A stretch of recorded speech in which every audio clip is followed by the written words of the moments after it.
Hi everyone! Welcome to our Farm to School video series by Common Roots. The last time I saw you, the living environment was retreating down into the earth, away from the cold.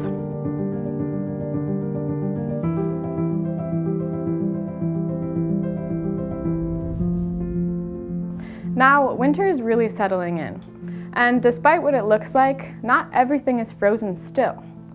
Beneath our feet, the soil is in a phase of rebirth. It's revitalizing itself for the spring to come. Winter is really a time of inner nourishment for both the soil and for our bodies. So how can we make choices through the wintertime that help that revitalization?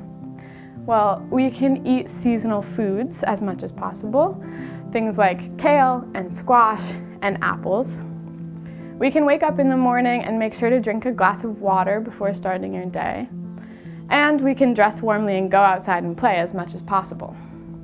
Here's a new one. We can also try to include microgreens in our diet. Microgreens are small sprouts of seeds like peas, sunflower, and alfalfa. My friend Joanne is really good at making choices that keep her happy and healthy through the winter time. Let's ask her what she's doing this winter to stay healthy.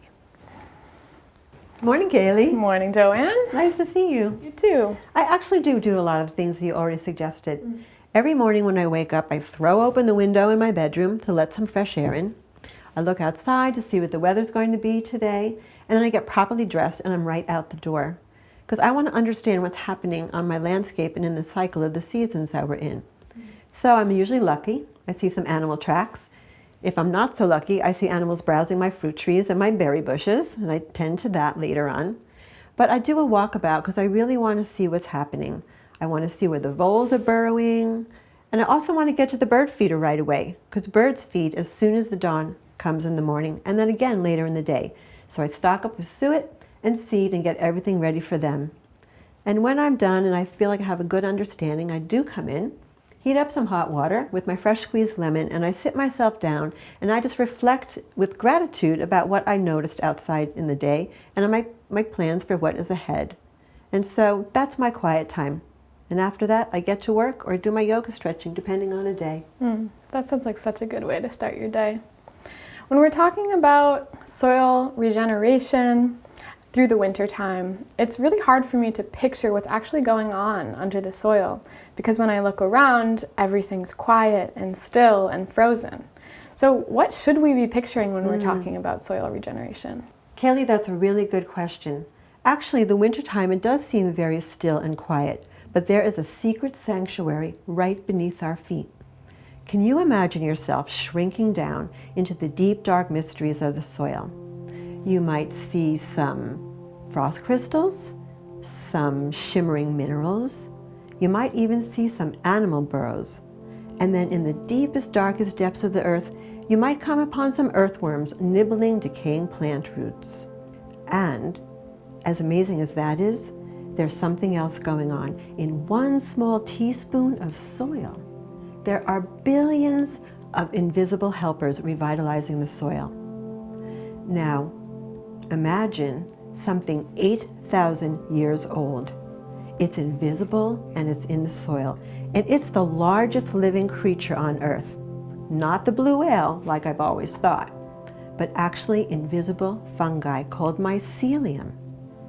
We don't have the 8,000-year-old most gigantic organism living here in the green mountain soils of Vermont, but in the blue mountains of Oregon, that creature lives. It's amazing what's going on down there that we don't even notice or hear. I feel a lot of gratitude for the power and the life in the soil. When I'm at growing gardens, I spend a lot of time focusing on the soil health because I know that it's everything that's in that soil, the vitamins and the minerals, they give to the plants and the plants give to us through our food. So in the wintertime, it's really important that we are making sure that that soil stays healthy through the winter so it's ready for spring's growing. What are some things that we can do through the wintertime to help that soil regeneration? Well, I do have some ideas actually to do in the deep of winter. It doesn't take a lot of resources. You need a little bit of water, a little bit of soil, some food waste scraps, and just the right kind of litter. And actually, I brought along some of my friends today to show us how this happens. So, can I give you some clues so you can try to guess who came with me today? Absolutely. All right, so first, this friend of mine loves to live mostly in the dark. This friend does love to invite 100 other of its friends to join it and to be helpers, to be soil heroes. And the three favorite things it needs is a little bit of soil, a little bit of your food waste scrap, and just the right kind of litter. Can you guess who my friend is that I brought along today? Some bugs? Close. If you guessed Red the Wiggler, she's an earthworm, a special kind of earthworm that can live inside in the winter. And I brought her with her friends to show you today. So come on, let's go meet Red. I brought my worm condo to show you what I do to compost scraps in the winter at home to build up my soil in my garden. But today, I'm going to show you a way to build one for your kitchen or your classroom. It'll be a much smaller version, but it will work just as well. So we have to remember that they like to live in the dark, like I mentioned. So if you can put them under your kitchen sink or under a closed cabinet in your classroom, they'll be very happy there. They do like it to be as warm and cozy in the house as we enjoy it, so don't put them in a cold basement or by a drafty location. So if you're ready to get started, I'm going to show Kaylee some of the steps that you might use if you're doing this at school or at home. Are you ready? All right, so to begin with, we need a worm farmer. So that means you or you, because worms need care. And Kaylee knows that earthworms are a farmer's best friend because she's learned that working in the growing gardens outside. But even at home, we've got to be good friends to our earthworms. So if you're going to do this at home for school or your kitchen composting, we're going to start with a plastic bin and we're going to shred some paper. Old newspaper is perfect. Just shred it like 1 or 2 inches wide and then soak those shredded newspaper pieces into some water. Now worms can't swim, so we don't want to drown them. So we're going to squeeze the paper out into a sponge-like condition. So it's just enough moisture for the worms, just the way they like it. That looks good. Kaylee has filled up 2/3 full her bin, and now she's going to add some peat moss to make a cozy bedding for the earthworms. Red and all her friends are going to go in there next. And then after she gets the peat moss layer in, she's going to mist it with this mister bottle. So there's a little bit of moisture into that peat moss too. Because worms do like a soft, cozy, moist environment. That looks pretty good. All right, ready to get some worms in there? I am. All right, let's open up Red's condo and see what we've got. All right, I'm gonna have to dig because the worms love to go down low beneath all of the moist peat moss and all of the beautiful green scraps from my kitchen. They're wiggling around a little bit in here, Kaylee. I'll hand off a few to you. Oh, there they go. See, they don't like to be in the light, so as soon as you take the lid off their condo, they start wiggling because they want to go down where it's deep and dark. You ready? Mm-hmm. Here we go. All right, you can see there's a beauty. There's Red right there. Oh, yeah. There she is. She's like, no, no, I want to go down below where it's dark and cozy. Well, they like to go down really low, which is why I'm digging. Here we go. Here's a few more. Ready? Mm-hmm. There you go. They're wiggling and squiggling. Mm-hmm. Now, they're babies because this is a young crew, and each earthworm can make 100 babies. So you have quite a condo here when you have that many earthworms making babies. But Red has all those friends to help her break down your kitchen scraps and your little bits of waste. Now, they're going to need some food. So I'm going to put the condo lid back on. And Kaylee, since they do make 100 babies, you're going to have a pretty good amount to share with some friends. Awesome. So I brought some of my kitchen scraps. Here you go. Take a look. See what you see there. Looks good. Tasty salad. Some old wilted cilantro. Eggshells are great. You see I've chopped up some of the celery here because they can't give them the whole stick of celery.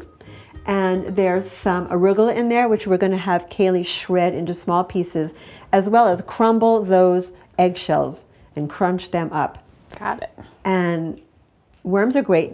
They will come up to the surface to get their food. So you just layer the whole top surface of your worm farm with their breakfast, lunch, or dinner.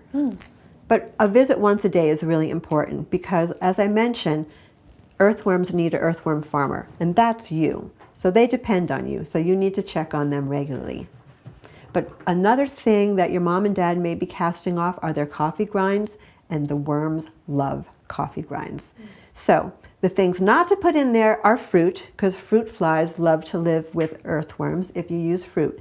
And smelly vegetables like broccoli, Brussels sprouts, and cabbages are not the best because they start to ferment if the worms don't eat them right away. And you don't want your earthworm farm to be something stinky. You want to be a soil hero and do something good for the earth. So this way you can revitalize your house plants or your garden soils in the spring when the earth wakes up again. So cool. Thank you for teaching me how to do this, Joanne. You're welcome. Red's happy to help out. That's her job. She's a soil hero too. Now the last thing I want to show you, Kaylee, is what worms make. So you can see that that shredded newspaper was the beginning there, but take a look at this. This is called worm castings. You're not going to believe this. Want to take a smell? Wow. It smells great. It's worm poop. Oh no. But see, they've changed it completely. They've transformed it into beautiful, fine compost. It smells like good soil. It's vermicompost. It's a fancy word for what Red does, but that's what she and her friends, the Wigglers, do. So cool. Isn't that great? It is very friable and is perfect. I feed my house plants all winter with Red's poop. So that's regenerative soil. That's regenerative soil. You got it. Amazing. So you'll have to put her and her friends in the dark. Right. So she doesn't like to be in the light. So if you don't have a cabinet, you can just put the lid on, and then you can put a cloth over it, a towel, or in this case, we've got a nice old pillowcase to use. But a dark cabinet's the best place, but if you're going to take her home with you, she's going to want to be in the dark. All right. Good night, Red. So it's easy. You can be a soil hero. Even in the winter, you can restore soils at home or in your classroom. And like I said, look online. We'll give you a step-by-step instruction on how to make your own worm house. Thanks for helping, Kaylee. It was fun. Yeah, so fun. Kaylee, looks like you're ready to go. Take Red and her friends home, and she'll increase by 100-fold, and you can share them with some other friends. So it's all done. It's very easy. Thank you so much, Joanne. You're welcome. It takes 100 years to create just 1 inch of soil, and it's revered around the world and honored as the cradle of life. Today, we have less healthy soil than our grandparents did and than our ancestors did, and it's up to us to learn how to protect it. Joanne told me that our most powerful steps are the ones in which we're tending the earth, and I think that that's right. When I'm moving with my senses awake, with gratitude in my gaze, and the intention to care for the ground on which I step, I'm in my power to have a healthy relationship with the earth, and so with my body. And when I have a healthy relationship with both things, I know what I need. It feels really good to eat fresh foods. And in the wintertime, it's pretty hard to find that. The ground is covered in snow, and farms aren't really producing a ton of vegetables like they are in the summertime. But there are some fun tricks and science experiments that can get us that fresh food that we want. That's where the microgreens come in.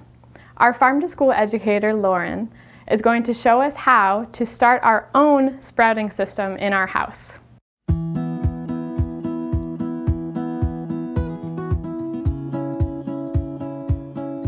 Hey everyone, I'm so excited to show you these microgreens I've been growing over the last week. And I know Kaylee might have mentioned what microgreens are, but I'll tell you a little more about them. So microgreens are the sprouts of vegetable seeds and sunflower seeds that are harvested before the seed grows into a fully matured plant.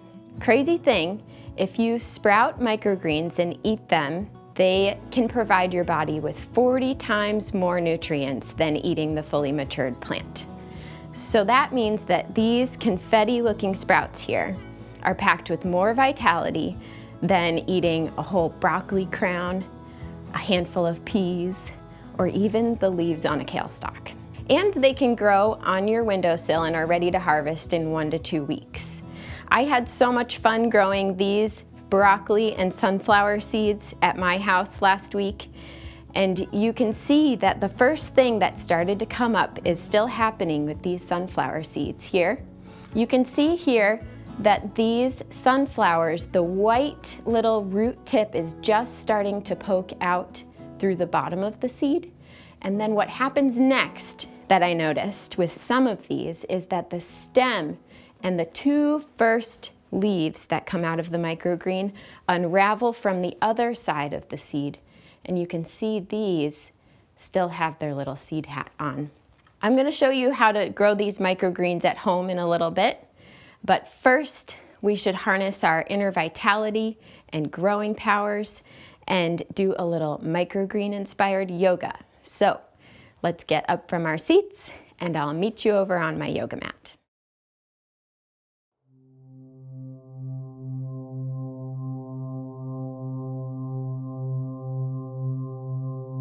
Starting out close to the ground in a kneeling position, hands on our laps, we're going to plant our seeds, crawling our fingers out in front of us, slowly, evenly spreading our seeds across the soil.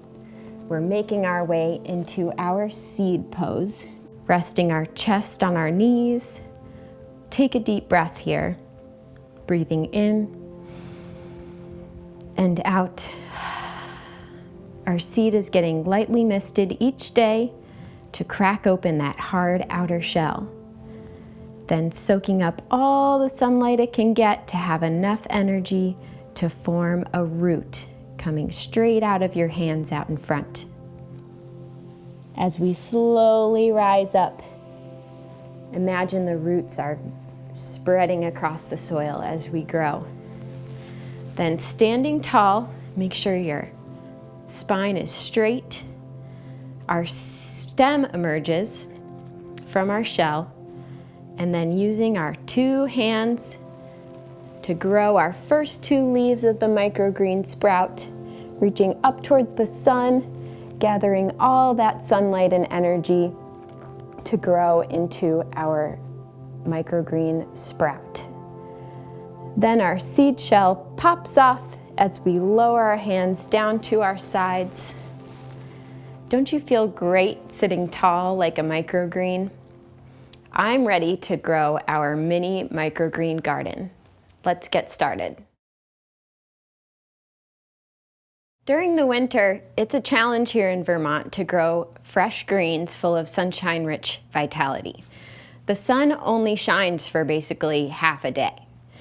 So growing some microgreens inside is a great way to give ourselves a little boost, and I'm going to show you how.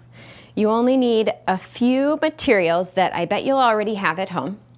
So we need a bowl of water, some seeds, some organic soil, a fine mesh strainer, a spray bottle, and then a bowl or tray to plant our seeds in, and something to cover it with.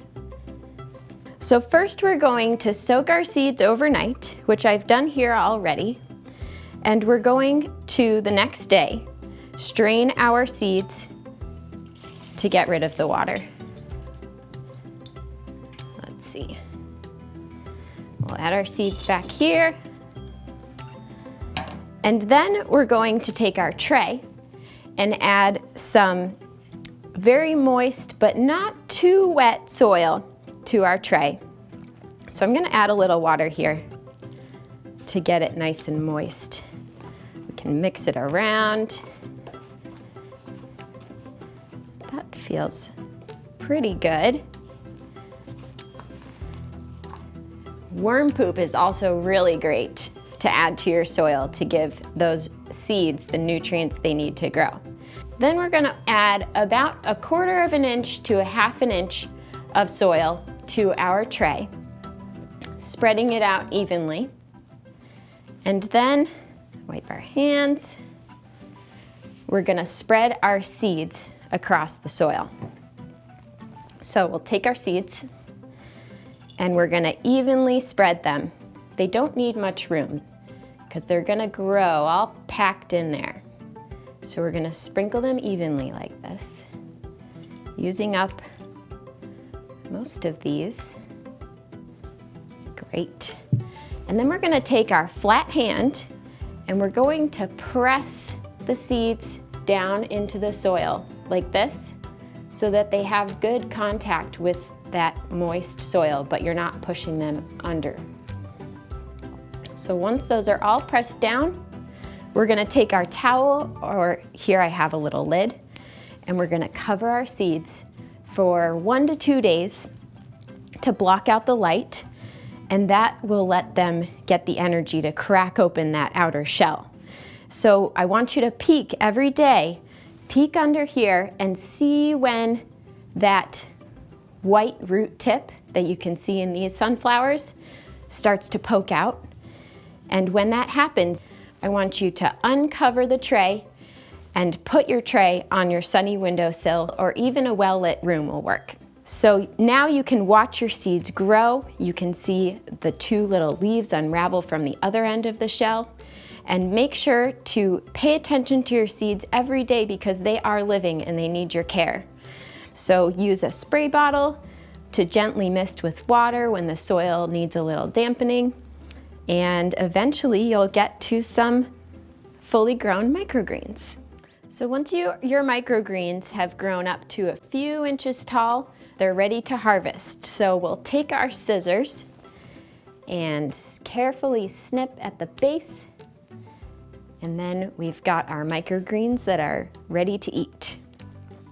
So you can see that growing microgreens indoors only takes a little bit of space, a little bit of water, and a little soil, so we can save those resources for growing food that we sow directly in the ground. Now we have all these microgreens here that are ready to eat, and I was thinking we could donate them to the food shelf, or we can go see what Chef Zach is up to. He'd probably have a great idea of how to use these in a tasty snack or meal.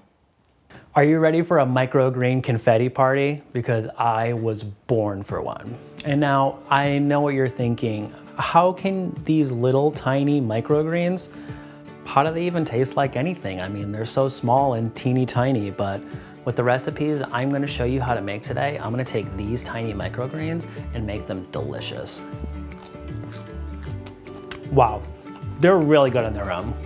So today I'm gonna show you how to make some fantastic wintertime salads, and after I'm gonna show you how to make 2 of your favorite dressings, and it's so simple, anybody can prepare them, okay? So first things first, what I wanna start off with is the sweet potato, okay? Now, all I did with this sweet potato was I simply put it in the oven and I roasted it until it was fork tender. And as you can see, it's really nice and mushy, and I left that skin on just to give it a little bit of texture, okay? So this is what we're gonna use first. And all I really do is I take it and I just pull it apart into bite-sized pieces. You don't need a knife at all for this, and that's what I love so much about it, is you can roast it whole and then just pull it apart, and you're pretty much ready to go after that. And I like really big pieces because I'm a big fan of sweet potatoes, so the bigger the piece, the better. Now that we have our sweet potato, one of my favorite things to eat in the wintertime are apples. So you can still get some local apples in the wintertime because they actually hold really, really well, okay? Especially if you keep them in the refrigerator. And now with this recipe, I like to use the Granny Smith apple personally because it's sweet and it's tart, and quite frankly, it's really one of my favorites. It really doesn't get any better than that. So, like I showed you before in the apple recipe, I'm gonna show you how to safely cut this apple, okay? We don't want our apple rolling around. So first things first, I always have a nice firm grip on my knife, and I like to cut the bottom piece of the apple off. And that's gonna give me a really flat and stable surface because I don't want this apple rolling around, and that's how accidents happen, okay? So from here, I'm just gonna take this apple and cut it into just really thin pieces. You can cut it into thicker pieces if you want to, but I'm gonna show you kind of how to cut these into fun little sticks. So for this recipe, you really only need about 1/4 of this apple. So I'm gonna take this and I'm gonna stack my little apple pieces on top of each other and then just cut them into little tiny sticks. This is so fun, and they just look really, really cool, and it's a lot easier than eating like a big hunk of apple in a salad. It can kind of be a little bit overpowering because it's really, really tangy. So we have our beautiful little Julienne apples. That's a new term for you today. Julienne, it's French for little sticks. Now that I've cut up the apple, we're gonna move on to the next thing, and I'm gonna slice up some watermelon radish. I don't know if you've ever seen these, but let me show you what the inside looks like because it's really, really cool.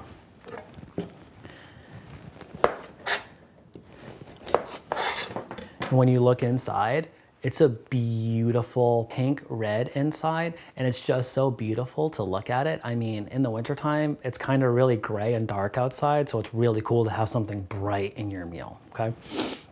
And with these, it's really overpowering, so you want these to be as thin as possible because these are a little bit spicy, and if you cut them too thick, it can actually kind of come through into your nose, and we don't want any of that, okay?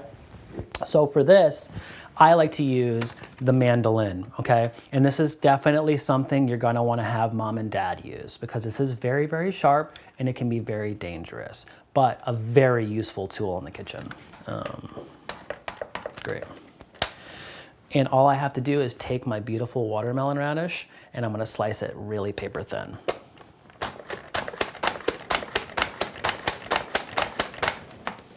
Just like that. And you can see now I have these kind of beautiful little planks of watermelon radish. And I'm gonna do the same thing I did with my apple, is I'm gonna stack these up on top of each other, and I'm just gonna cut these into little sticks or little juliennes. And that's just gonna take off a little bit more of that bite, okay? And honestly, it's super gorgeous to just look at. They kind of just fall apart in your hands, and I am like really excited, and I haven't even eaten one yet. Now we have some delicious vegetables ready to go in our salad, but I kind of have one secret ingredient that I like to put in my salads, and I know you're gonna love it too. Can you guess what it is? Right, bacon. I always like to cook off bacon ahead of time and have crispy bacon around the house, and it just makes this salad so delicious because it's loaded full of vegetables, and you do want to have a little bit of fat in there, right? There's a little bit of protein on this bacon, it's nice and fatty, and we're only just going to use one piece in here, so it's nothing crazy, okay? And now I know some of you may not like bacon, or maybe you can't eat bacon for various reasons, and that's okay. You still want to get some fat into the salad, so one of the cool things is you can always substitute for a delicious avocado. And you can cut this up into little pieces and put it in the salad, and it's gonna be equally as good, okay? But for today, we are gonna use bacon. And so for that, I'm just gonna take my bacon, and just like the sweet potatoes, I'm just gonna break them up into little tiny pieces. That's all, nothing fancy. You know what, maybe just one more for good measure. Why not? And it's so crispy, I can hear it like breaking up in my hands. This is gonna be delicious. Okay, so now we have all the components to our salads. We have our microgreens, and now I'm gonna put this salad together, and then after, I'm gonna show you how to make 2 fantastic dressings as promised, okay? So I'm gonna grab my bowl and take a microgreen of your choice. I'm gonna use the pea shoots and the sunflower shoots because that's what Joanne and Kaylee gave me earlier. So I'll put just a little bit of microgreens down into the bottom of the bowl here. And then I'm gonna load up on my sweet potatoes. This is my favorite.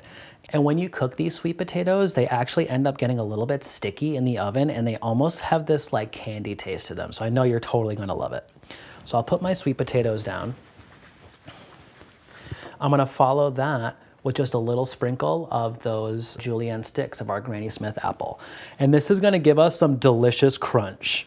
And it's gonna be sweet and tangy, and it pairs perfectly with this sweet potato. And then on top of that, we're gonna add this beautiful pink red watermelon radish. This already looks super delectable. And then we'll finish up with our little bit of bacon bits, okay? And I know we only put a little bit of greens on the bottom, so we are gonna put some greens on top too. A nice sprinkle of greens on top. And let me show you, that right there is just beautiful. There's so many colors and so many flavors going on in there. And to me, this is a salad. This is a salad that I wanna eat in the wintertime. We have our beautiful, delicious salad, and as promised, I'm gonna show you how to make 2 awesome, fantastic dressings, okay? So when I was a kid, one of my favorite dressings was Buttermilk Ranch. So I'm gonna show you how to make a super fast Buttermilk Ranch. You don't need a blender, you don't need a whisk, you don't need anything, okay? I make all of my quick dressings in a mason jar. You put everything in the jar and you can shake it and then boom, you have a dressing. It's super simple, okay? So to our mason jar, we're gonna take our lemons, and I have about a tablespoon of lemon juice. I'm gonna put it into the bottom of our jar. And from there, I have some chopped up garlic. Nothing special, just ran my knife through it really quick. I'm gonna put that in the lemon juice. And the cool thing about this is when you put garlic and lemon juice, we're basically making an infusion. So now we're building flavor here, and that's really important to put your garlic in your lemon juice. To that, I'm gonna add about 1/4 of a cup of buttermilk right into our jar. And then, as always, we need just a little bit of salt and pepper. So I'm gonna put 1, 2, and 3 really baby pinches in there, and 1 very small pinch of pepper, because we don't want this to be too spicy, okay? And to that, I'm gonna add about 1/2 to 3/4 of a cup of olive oil right into our jar.